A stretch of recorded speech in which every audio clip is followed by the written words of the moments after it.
Welcome to Amra's Armchair Anecdotes. I'm Amra Pajalich, writer, teacher and storyteller. Pull up a chair and let's dive into stories about writing, life and lessons learned, sharing wisdom from my armchair to yours. You can find the episode show notes, your free episode handouts and my how-to guides at amrapajalich.com/podcast. And now it's time to dive in. Welcome to Amra's Armchair Anecdotes. Today I'm interviewing Koraly Dimitriades. She's a Cypriot Australian poet, filmmaker, freelance writer, and founder of Outside the Box Press. She's actually the one who gave me the idea to start my own imprint. Yes, you're full of good ideas. Wow. Her breakout collection, Love and Fuck Poems, became a bestseller, so we've got it there. Translated into Greek, was longlisted for the UK Poetry Book Awards, and in 2025 won Best Book of Narrative Poetry at the Legacy Book Awards. She followed it with Just Give Me the Pills and She's Not Normal, cementing her reputation as one of Australia's boldest poetic voices. Koraly's short story collection, The Mother Must Die, was published by Puncher and Watman in 2024, and her opinion writing, of which there are over 160 pieces, have appeared in The Guardian, The Age, Al Jazeera, The Washington Post, and more. She's also a filmmaker, and her poetry films have screened on SBS On Demand, at the Sydney Opera House, international festivals, have earned multiple awards, including the Monologues and Poetry International Film Festival at the USA. She's a fearless creative. She moves between the page and the stage and screen, uses her art and small business platform to challenge taboos, celebrate identity, and inspire women to speak the truth. Thank you so much for coming on my podcast. Thanks for having me. Thank you. So you are someone that I have been incredibly inspired by, I just have to tell you. Wow. Because you have really forged your own path. You have really created your own artistic journey and just pursued what your art is and just let it speak for itself. So could you take us back a little bit and tell us about your, the beginning for you? Yeah. Well, I always wanted to be an artist, but I wasn't really allowed to pursue it because I had very kind of strict migrant parents. But when I got older and after I had my daughter, something inside me snapped and I just decided to pursue my dream. Mm-hmm. And it came with poetry. The poetry became kind of like the liberation, but I was also writing a novel in secret before that is still not published, but will be published one day, I'm sure. And I just noticed when I came onto the art scene that while I was feeling very repressed by my culture and I saw art or the art sector as my liberation, I very quickly became aware that I was trying to be, that powers were trying to silence me, were not being appreciative of the way I was writing, were frowning at the way I was writing and that it wasn't like proper literary standards. And so when I wanted to publish Love and F poems, I didn't even send it to publishers. I just did it on my own as a zine, and then it started selling very well. And then I turned it into a book and I started Outside the Box Press. And I think I fluctuated through my whole career of trying to appease the establishment and wasted a lot of time trying to do that, waiting years and years for publishers to get back to me about my poetry books and then getting rejected. And then just realizing that my books weren't getting published at the time that I wanted them to be published. So I made a decision in the last few years to only publish my poetry through my own press and not to send it to publishers. But with my other books like fiction, I'm still pursuing those avenues. And I still work with industry, but because I have my own press with its own distribution, in a way, I'm not answerable to industry because I always have that to fall back on. Even for my fiction, if at the end of the day I can't find a publisher, I will do it through my press. And so having that power to fall back on my own press has made me, you know, not as scared to say what I want to say and do what I want to do. However, having said that, it does still come as a price when you say things that the establishment don't like. Yeah, I mean, I don't think many people realise, but for those of us who have been on the publishing scene, it is quite a small scene. Everyone kind of knows each other. You get known around by people, and there is certain expectations in terms of writing and publishing and perception and presenting yourself. And, like, I think that when we come from a multicultural background, our themes and the things that we write about are just, they're normal to us. This is what we write about. These are the people that we know. And then there's this perception of, it's gritty writing. It's these things. So sometimes that can be the difficult thing. Yeah. And I would say, because I do a lot of touring, thanks to funding from the Sydney government. And I spend a lot of time in Europe and Cyprus. And the more time I spend there, like, for example, recently I went to a poetry event in Cyprus, and all the poets that were performing had a similar style or rawness to their poetry. And as I was sitting there, I was thinking, it's the colonial powers here that say that our writing doesn't meet literary merit, because their perception of literary merit is a colonial perception. And actually, my writing stems from my ancestry, because the poets that I'm around in Cyprus are writing like me.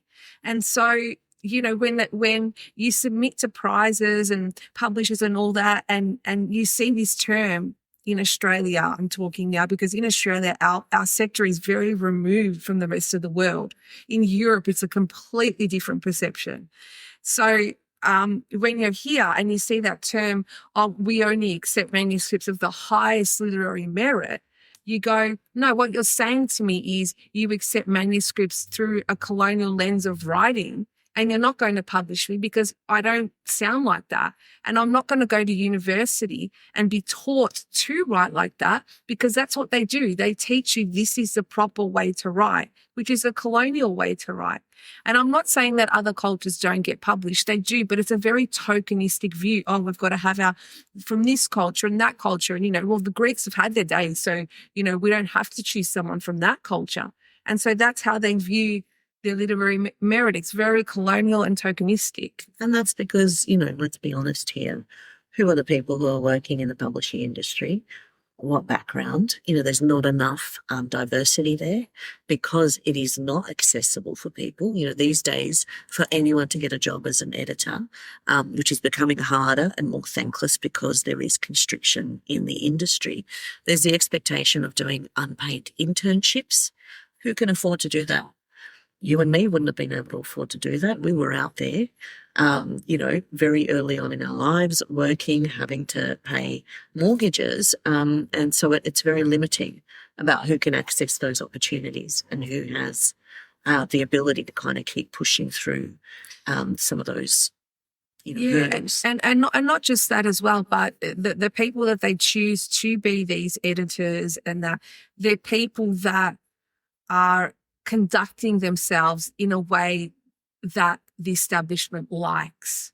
They're not going to put me, as an editor, for example, of an established literary journal, because I don't conduct myself the way a good literary citizen in Australia should conduct themselves. So it's also that in that way as well, these positions of power, who are they putting there? Yeah, and there's also just the reality of, because I have a lot of friends who are also of, Anglo-Celtic background, who are writing crime fiction novels, and just the way that the industry, even then, like, some of them are best-selling authors, and they don't hear from the editors, they don't get told about things that are going on, just because of the fact that publishing houses are underfunded. They've got so many books coming through, and then there are certain people who become, the bestsellers and develop those long and deep relationships. And then there's just the reality on the ground of these days, the publishing industry. Yeah, and I just want to add to what I was saying because, yes, like maybe when I started my career 15 years ago, the industry was more better funded Yes. and there were more opportunities. Now we're just seeing a shrinking of the arts as a whole around the world. We're getting more censorship in the arts as well than there ever has been before. And because, if I look at America, for example, we get a lot of the ways that we do things in Australia, we get a lot of that from America. So we're getting a culmination of this, what we were talking about before in the way the industry works. Plus on top of that now, the realities of being in the arts, underfunded, censored. It's, I really do feel for the newer generation coming through in this space. And, I mentor a lot of writers, younger writers as well. And I don't want to be one of those teachers that doesn't say what the realities are. I have to say them what the realities are. I don't want to waste people's time. I wasted a lot of my time trying to figure all this stuff out, So, yeah, I'm not saying don't go into the arts if that's what you want to do, but being aware of the realities. But there's also a lot of opportunity for you if, you think outside the box, as an artist should. And that's the thing. We have both. Like, I had a beautiful apprenticeship to the publishing industry where my first book, I did not realize how hard it was because I submitted my first book to a prize, the Victorian Premier's Prize for an unpublished manuscript. I got shortlisted. I got publishers giving me their business cards at the ceremony because they used to do these beautiful, amazing ceremonies and announcements and stuff. I got top agent, Curtis Brown. I had my agent submit it to 5 publishers. I had 2 offers. Wow. Got published, had beautiful reviews. Global financial crisis happened and splat went. And what year was that? 2009. Yeah. So think about that. What the situation is. That was so long ago now. And then it kind of just got harder and harder. And I still got traditionally published, but it just got to a point where, like you, all this time spent waiting and giving other people our intellectual property, not having control, facing constraints. It became, and also I was getting rights back to books that I had published. And I was like, well, may as well.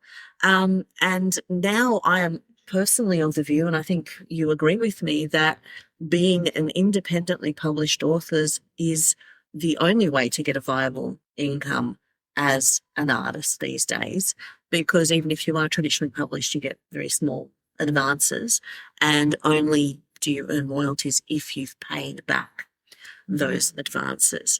I wanted to pick up something that you were talking about earlier, which is that you had your own distribution for your books. And that's the thing, when you are an indie author, you have to take on board all of the marketing, all of the distribution, all of the business side of it. So could you talk us through how this evolved and where it's at and some lessons?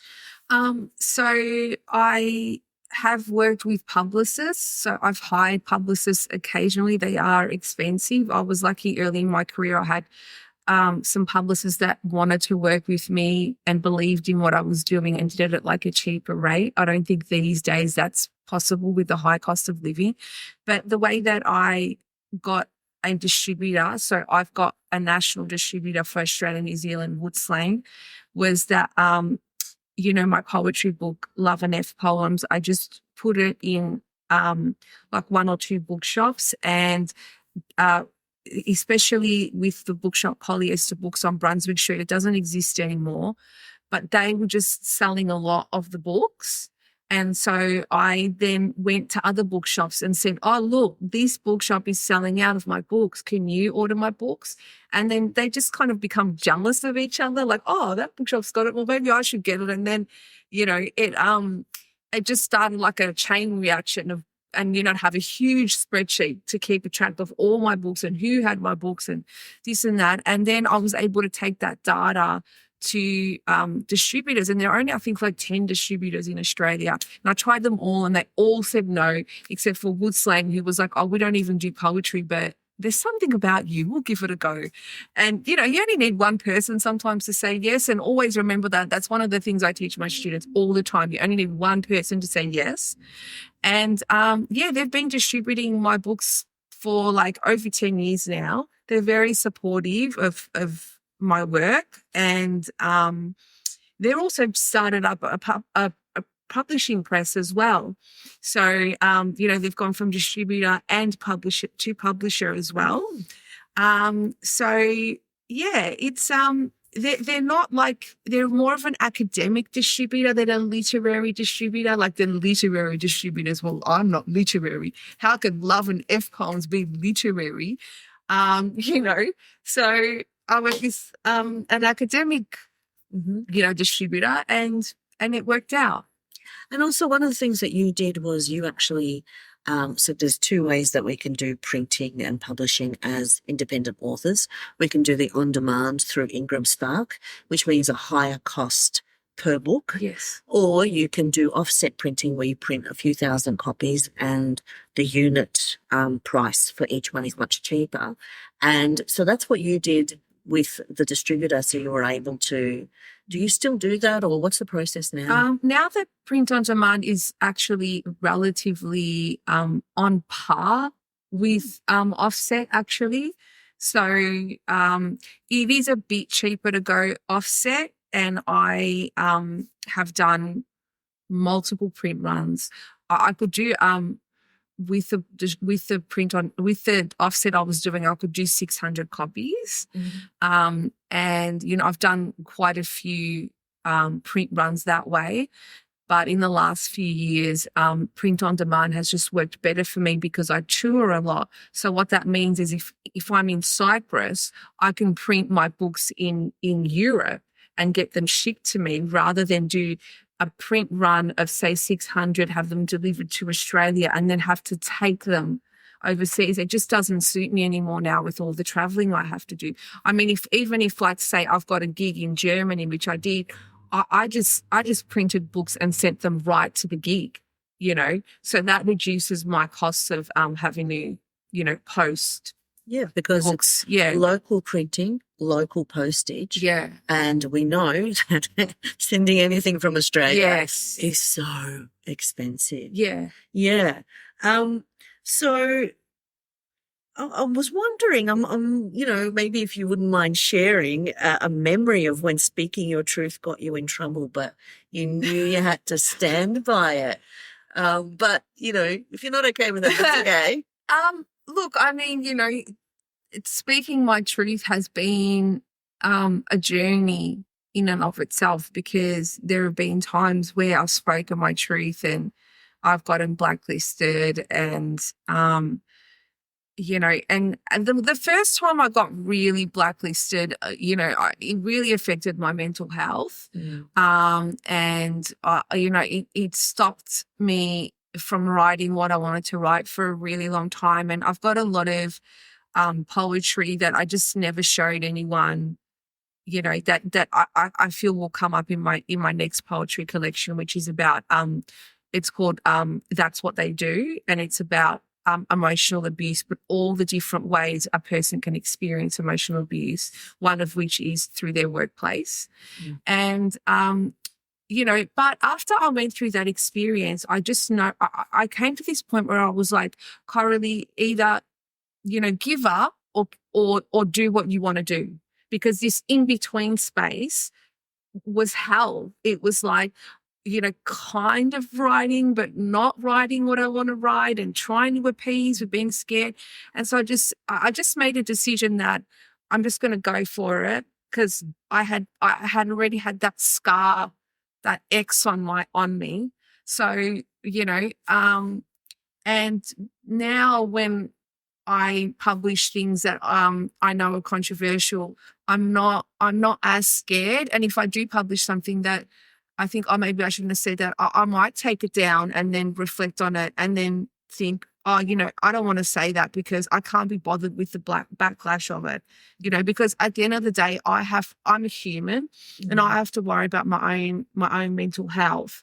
So when people look at me and think, oh, she's such a fearless writer, I actually don't say a lot. And it's not because I don't want to say it and I won't ever say it. It just means right at that point, I don't feel comfortable saying it, but it might come up in a book in a year or 2 or 3. And that's what I teach my students. That sometimes it's not the right time to say what you want to say, but that doesn't mean you never have to say it. And that's the joy of the artistic life. We just keep collecting things, collecting and writing and having things. And then, as you said, it's eventually like, well, this is going to be the body of work. Yes. This is going to be the theme that it sort of evolves under and develops under. I think we've spoken before also, in terms of your freelance writing, like, you've got over 160 pieces published, but you actually were getting published overseas more than you were getting published in Australia. And that's how you sort of built up your body of work. Yeah, I think, no, I was published in Australia more, but I think when I started getting those runs on the board overseas, that helped me get more stuff published in Australia, because in Australia there's this, it's really bad, but there's this, the industry operates in this way of like, oh, well, she's getting runs on the board overseas, so we better publish her here. But if I didn't have those runs on the board, then maybe I wouldn't have got those opportunities here. So there's that to consider as well. And it's a reality of the Australian publishing industry or media industry, because I think we're so far removed from the rest of the world that if someone somehow makes a splash overseas, then they must be good. So yeah. But these days, actually, I don't really publish opinion, and that's because the media has changed so much in the last few years. The last few times I've been published by mainstream media, I just haven't been happy with the result, because they edit me, they cut things without even asking me, and then I end up with this article that isn't a reflection of what I wanted to say. And so now I've moved over to social media, mainly TikTok and Instagram, mostly TikTok, to just make videos about my views, because then I can just say what I want to say. And yes, I'm not getting paid, but I'm also increasing my platform, which means I'm selling books as well. And it's not as much money as getting published in the media. But for me, I don't care. I would rather make money teaching and say what I want to say. And that makes me happy. I spent so many years of my life in a very repressive kind of culture, married at 22 and, not feeling able to say what I want to say. So as an adult now, I just think, well, life is too short. And if I'm going to be an artist, I want to do it my way and I want to say what I want to say. Yeah. Like what you're talking about, I'm very pragmatic. When I get things published and they edit, I just accept all. I don't care. I'm like, paycheck. Yeah. And so it's like you really have to decide where is your energy, which is, is it about like what you're wanting to say, and the fact that once it's being paid for, there is that compromise that comes into it. There is that censorship that comes into it, the lens that it sort of needs to fit. Like you, I'm slowly sort of moving away from wanting that too. Where it's like it's about that freedom and about not where's the opportunities, where do you want to put the energy? Yeah. And also I found it demoralizing, because I found that a lot of the times the editors make me feel like there's something wrong with me, like I'm somehow not writing properly because I'm not pitching ideas or saying things the way they want me to say it. But really, if you look at it more closely, the media has been, compromised in the last at least 5 years. I remember when I first started writing opinion, I was getting like 3 articles published a week and I was just saying whatever I wanted to say. Now they make you feel like, oh, there's something wrong with your writing, that's why you're not getting published. No, it's not that. And for a while I thought it was that. And then I was like, no, hang on a minute. Like the media is so compromised, and I've been saying it for years and years and years. And now we're seeing it clearly how it's compromised. We can see it clearly. you know. And So the backlash and the censorship that's happening. And, if we look at the Bendigo Writers Festival yes, and all of the authors, I'm so proud of them, who were given these agreements that they were supposed to sign about what they would say and what they would talk about on stage and refused because enough's enough, yeah, and there's finally that acknowledgement. But even with publishing, I agree with you because I was experiencing the same thing where I would be submitting books that I really believed in and that I'd spent time on, and it just wasn't getting anywhere. And so the first few years would be like, it's me. These books aren't good. They're not worth it. And then in some instances, things would get published elsewhere or extracts would get published elsewhere. And I'm like, well, is it really not good? Or is it just not fitting? What perception is or what's popular or what they think it's selling at the time. And now I've gotten to the point where I don't even submit anymore to the traditional publishing scene because what we were talking about earlier in terms of the contracts that they ask you to sign, you're giving away world rights, even though they might not be exploiting your world rights. They will only be publishing it in Australia and maybe New Zealand. And so you're giving up rights that then you can't exploit. And it's like, if we publish it on demand, we will get a few sales overseas, depending on our marketing efforts, but there will be some people buying it overseas. And that is so amazing when you see it on your Ingram Spark dashboard where it's like, oh, someone in France bought a copy of my book. Oh my gosh, someone in Germany did, these things are just so exciting and so heartening. Yeah. And so, it's again that compromise of, do you want someone who does all of the work for you, all of that social marketing and production, and therefore you give up your, autonomy and opportunities and they have to sort of do all of that, or the other side of it. So yeah, I mean, look, these days you don't have to sign world rights, but usually it's expected. With Puncher and Watman, they have my Australian, New Zealand rights, and Outside the Box Press has the European rights. Wonderful. I mean, that wasn't something that they wanted at the start, but that's something that's what it's resulted in because it just wasn't feasible if I'm touring so much to have to get books from Puncher and Watman shipped from Australia to Europe when I can just print them in Europe, like I said before. But also, I would caution, new writers as well to when they are going to sign with a publisher, really ask what kind of marketing budget are they going to actually put forward for your book, because with Puncher and Watman, for example, there really wasn't a budget. But with bigger publishers, there is a budget, so there's also all that to weigh up. I mean, I wanted to be published with a publisher because that's something I wanted to experience. I'd never done it before.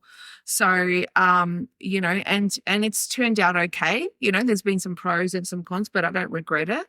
So, definitely be looking at the marketing, because a lot of publishers these days, they don't even have proper distribution. They won't even get your book in a bookshop. So if you're looking at a publisher, you need to go, okay, are there books at my local bookshop? And what kind of distribution do they have? What kind of marketing do they have? But then when you ask those questions, when you get to the point of getting published, it's almost seen as like disrespectful, like, yes, how dare you ask for that or this, yes. You should be thankful we chose you from a slush pile of 200 books and this and that. And it shouldn't be that way, you know. It should be viewed as a partnership. Yeah. But because I had that experience too when I tried to negotiate. Yeah. And, we're cut out so much in one way where it's like, well, it should be a partnership. Yeah. Because at the end of the day, everything that we're doing, it's about promoting, it's about creating opportunities. But it's almost like, you've just got the spotlight for 6 weeks, moving on, and whatever they control. Like I remember, I'm not going to say any author's name, but they got published with a traditional publisher. A big one? Or a big one. Yeah. Yeah, one of the 5. Yeah. And they were doing promotion and all of this. And then the publisher got their nose bent out of joint about their promotion efforts and what they were doing. And they were like, this author is out of bounds in their promotion. No way, I've never heard of that before. It was really, really. So they had to do the promotion like how the publisher wanted them to do it. Yeah, there was something about the publisher not being happy about what they were doing and the ways that they were promoting, and so it does limit. I didn't know that. They definitely wouldn't be happy with me. If I could do an episode one day of all of the dark stories I know, me too. All the little dark nooks and because there is a lot that goes on. I mean, I think it's in every industry, like even as a teacher, there's the dark side of it all that you kind of just look away from because you're like, we can't look there. But can you talk about some of the promotion and marketing that you've been doing, and like what things have you found the most successful? Because even recently you've been submitting to book prizes and you won book prizes, which has been creating more opportunities for you. I mean, with book prizes it's a bit of a hit and miss. Like I don't really submit that much to prizes unless I think there's a chance. Like I always look at what kind of books get chosen. And if it's a very literary kind of list and nothing really edgy, I don't even submit. Or if the judges are very literary, I don't submit. So, but with American Book Fest, which is where I've had some luck, and the UK Poetry Book Awards, I could see that they were, choosing people that were a bit left of centre. So that's why I submitted there. I found like social media very helpful.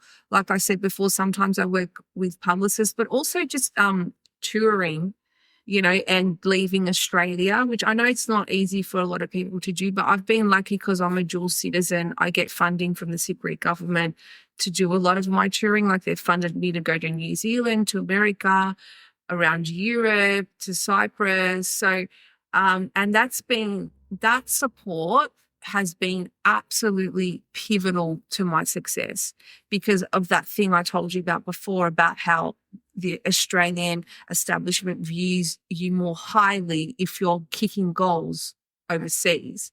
And so, the way that Cyprus funding is awarded is a bit more lax, I would say, and a bit more like not as bureaucratic. Like if you look at the funding guidelines here for, Creative Australia and Creative Victoria, for someone that doesn't have that bureaucratic kind of head, it's almost impossible to get funding. Those applications are hard. Yeah, it's like you have to start very early on, preparing the information, collecting, justifying, writing, and then the word count. Yeah, it's just very inaccessible, and also the way that it's the funding is chosen, I don't think is very fair. Like that it's peer based, because then if the people on the board don't like you, then you're not going to get the funding. Whereas in Cyprus, it's not just peer based. There's actually people from the office that are sitting there as well, and I've had more luck. I've had more luck overseas, so I've just been able to just use that to my advantage to really lift my profile and just, perform at events around Europe and things like that. And I was recently in Berlin. I'd never performed in Berlin before, and I got such a warm reception just talking about all this stuff that we're talking about right now. They were just so fascinated because there's this perception in Europe that Australia is this very liberated, artistic, space, and it's just not. I'm like, no, it's more conservative than it is here, And I remember one day I said to someone in Cyprus, I'm going to write a poem about, it was something in the media. I'm going to write a poem about this and put it out there. What do you think? And they were like, why are you even asking me this question? Isn't it your job to do that? And I said, no, but if I said something like that in Australia, I would get, blacklisted or whatever. And they're like, that's so weird. Why would you get blacklisted? Like, they don't even understand when you talk about this stuff. They don't get it. So yeah, just to answer your question, yeah, I the way that I promote my work is very creatively driven. So it's like what feels right for me right now.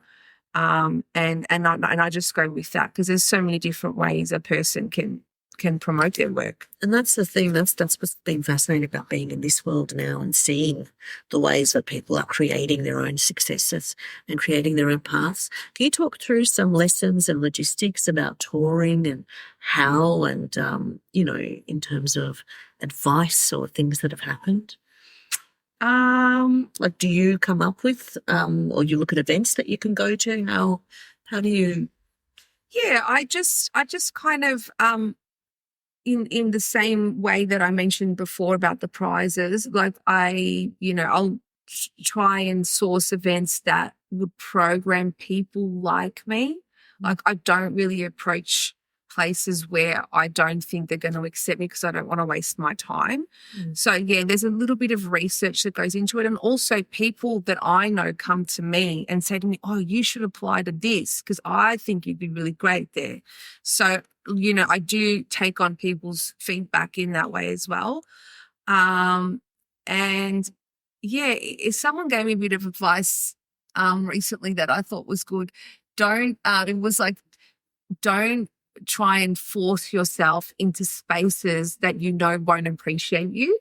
Yes. And I think that has been a harder lesson for me to learn because I've always been like, well, why? Why can't I get there? And why can't I be in that literary festival? And why? And then when that person said that to me, I was like, yeah, I know I'm not going to be appreciated. So why do I even try? Yes.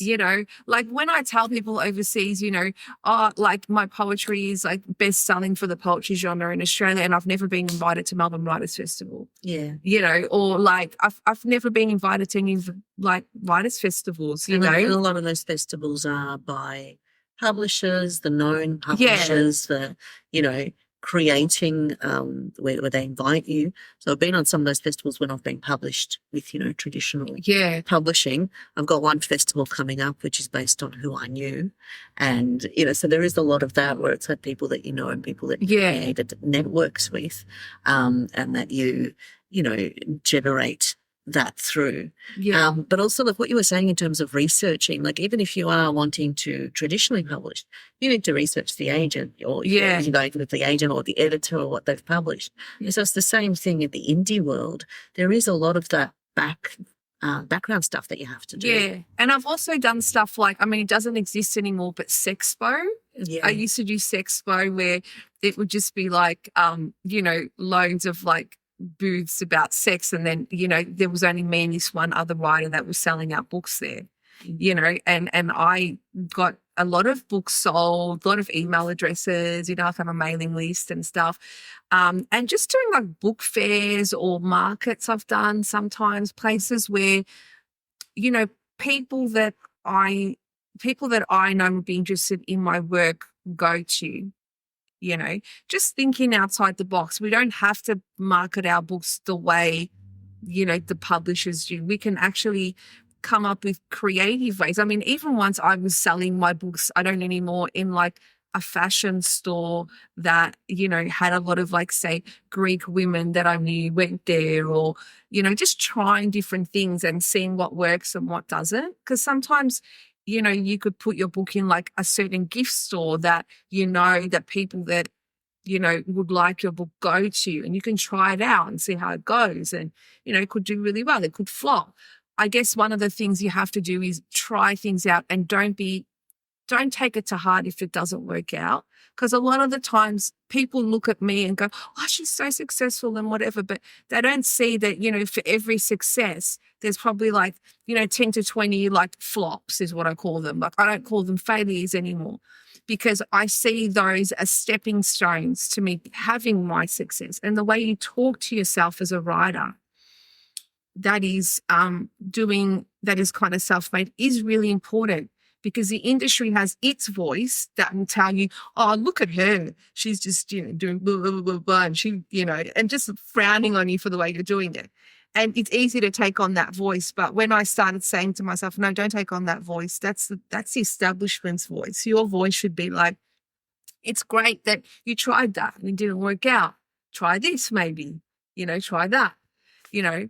And it's so interesting as well because my novel that I was talking to you about before that has been rejected from, every publisher in Australia, right? And I know it's going to get published one day. I just know, I know why it hasn't because it's really controversial. But when I was in Cyprus recently, I was having discussions with producers and the Cypriot funding bodies about turning this novel that has never been published into a film. And it's like, I was sitting there going, how is this possible? Or even like when I was in London talking to a London theatre about my theatre show, and I can't even get it staged here, and there's interest. And I just go, wow, like it's so interesting that I can't have that support here and I have to go like abroad to get it. No, I've heard a story before from a traditionally published author who was entering the film scene, and she was saying the same thing. We started, getting things adapted and scripts, and she's like, it's so much more collaborative. It's so much more open to ideas.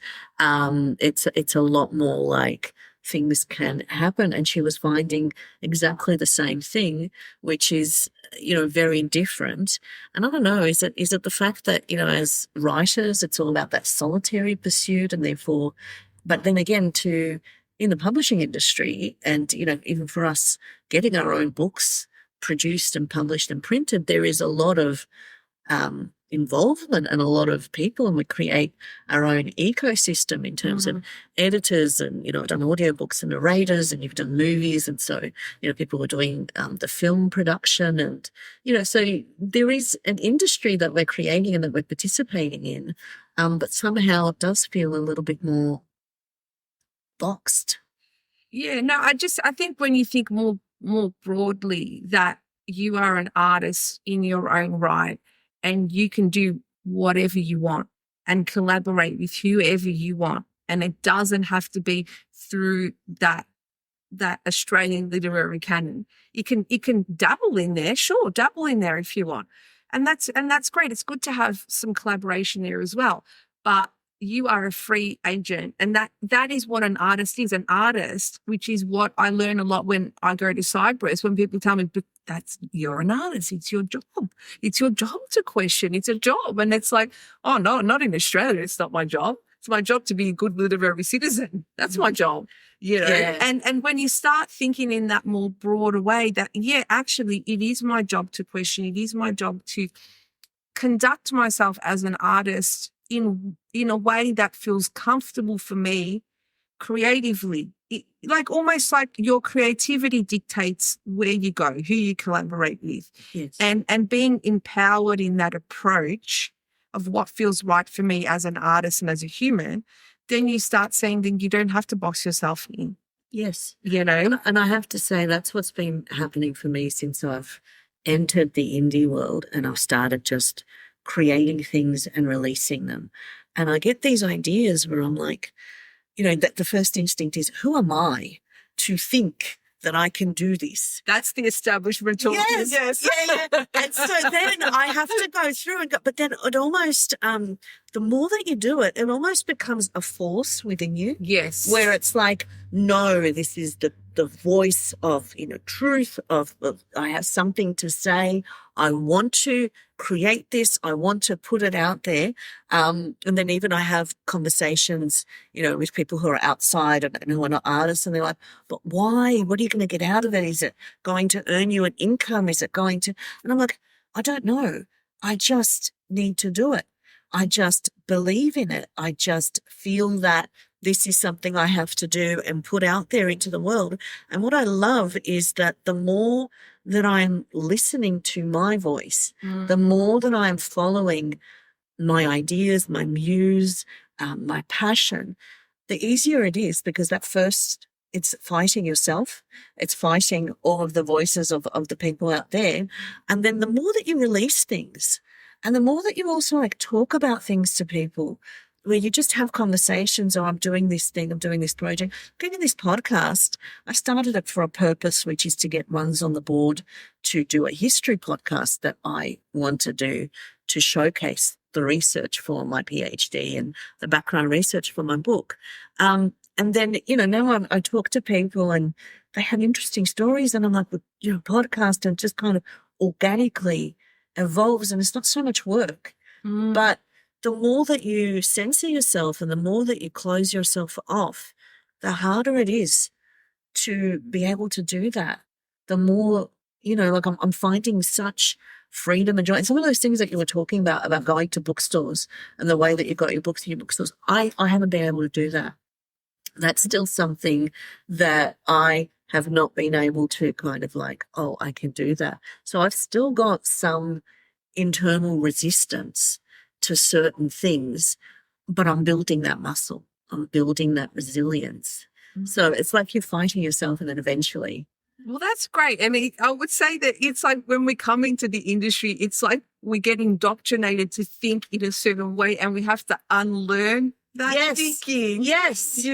I agree. And it's really great seeing like your journey, because, when I met you, you were like just traditionally published and that. And then you told me you're going to open your own press and, and you said that I'd inspired you. Actually a lot of people say, oh, you inspire me to do this. It's a lot of pressure sometimes. No, but the thing is, you're not doing it for anyone but yourself. And what I have seen with you that is the bigger inspiration is this, just the joy of creation. Yeah. Because, if we go back to success, what is success? Yes. Is success money? Is it earning an income from your writing? Is success producing what you believe in and just putting it out there? What is success? And I think for both of us, we are arriving at that point where success is being true to ourselves, creating, and just and also like a writer once told me something which has always stuck with me, which is separating your money from your art. It gives you so much more creative control. And I think when they say success is about, artistic success is supposed to be when you're making your money from your art. But I think that needs to be shifted a bit. It should be you're successful when you can make the art you want to make and you're making a living at the same time. Now, where that living is coming from could be coming from an investment property, could be coming from, like teaching a couple of days a week. But as long as you're doing what you want to do creatively, yes, who cares where your money comes from? Yes. And I agree with that, because I'm a teacher and that is the living part of it. And then that creates that space where I don't have to rely on trying to make my art commercially viable. Yes. My art can just be what it needs to be. Yes. Yeah. Oh, wonderful. Well, thank you so much. Look, I've been wanting to talk to you, just get some of your perspective and get your lessons. Just everything that you said, I feel like I am slowly evolving, but you have been like this champion who has done it all herself and who has just blazed this path. So I want to thank you. Oh, thank you for that. But I just want to thank you also just for being so generous, where we have been reaching out to each other and sharing and just helping. And it's just so wonderful to have someone with that. And even we're doing some events together, aren't we? We're doing yes, Australian Book Fair. Yeah, the Australian Book Fair. We're going to be there together. We're going to be there together in January, and we're looking maybe at doing Clunes together also. Yes, maybe, yes. But we need to see. So I'm really excited about those opportunities too, because that's something else that I've wanted to do that I've been really struggling with. So I'm going to have you to usher me into it. No, it's great. The book fair world is definitely something that self-made authors should definitely tap into. Yeah, because you're selling directly to the consumer rather than relying on like a book festival or a bookshop to sell your work. And it can also be really rewarding because you're actually having conversations with the people that are buying your work. Yes. And that is something that we don't get when we're selling, at a bookshop, for example, Yes. So, it's definitely something that I enjoy doing. I love how you are able to like spin everything in a positive way, because like for me, I'm like, oh my gosh, being out there and talking to people. Well, it's so interesting because a lot of the time with these book fairs and that, you get authors that are like, coming up to me and they're like, oh, I'm not selling, and I just say, that's okay. Because, you're even like, if you're not selling, the fact that you're there and that people, they might walk past your table and see your book and they might pick it up and not buy it, right? But they might pick it up and buy it the next time they see it. Yes. And so every time, people always come to me complaining, I'm like, it's okay. The fact that you're here and that you're marketing your work and you're talking to your audience, your potential audience, it's still marketing. Like, people pay money for publicists and all that, but you're there doing the groundwork. I see myself as a grassroots writer. I don't see myself as like, oh, I've made it and I'm too snobby to go to this or that. I don't see myself that way. And I know the establishment might go, oh, well, look at her. She has to go to a book fair to sell her books. And I just say, well, why do you care so much how I'm selling my book? Are you selling books? How much do you pay to sell your books? How much do you pay a publicist to sell your books? Yeah. And you're frowning at me. And even I just want to say one thing about the Bendigo Writers Festival. And I know that, a lot of people actually, pulled out of that festival, and that's fine. They have every right to do that. But the idea that the ones that didn't pull out are somehow bad writers, I don't agree with that. And I know that some of the writers that didn't pull out were crucified online. And I don't agree with that at all. Yes. I support writers in whatever they want to do, and to actually get a spot at the Bendigo Writers Festival, I've never been invited, so to actually have that spot is a privilege in itself. To be able to pull out is also a privilege as well. So I don't agree with any kind of conduct that crucifies people that didn't pull out. It's their choice. Yeah. To do that or not. And I just want to add that, I don't frown at people whether they pulled out or not pulled out, And that's what artistic freedom is. That's what it should be. You stand, you have to make decisions for yourself. Yes. In terms of what is right for you at that time. And it's not for other people to sit there questioning, deciding, judging. Or blacklisting, which is what happens. Yeah. And I think social media is not a place for nuance. Yes. It is something that benefits us and we enjoy it, and we know that it works in terms of promoting our work and promoting ourselves. But there's no nuance, and there is a lot of nastiness. Yeah, there can be. Yeah, and I've experienced a lot of nastiness online in my career, and I didn't deserve it. Yeah, and neither do others. No one deserves it. Yeah. Yeah. But it does, like, I do know what you're talking about, because I do think about what I'm going to wade into, what I'm going to post. Yes. And then for me, there's another layer, which is as a teacher. Yes, and, for sure. Young yes. adults. So there's that part of it also. But, it is also a joy. Yes. I do like social media, and I do like I do connect with people on social media and create friendships and collaborations. Yeah. So I think that being an artist and a writer is a very hard profession. Yes. I've worked in IT, and I've gone and I've worked and I've gotten my paycheck and I've gone home, and no, it's not hard. This is hard.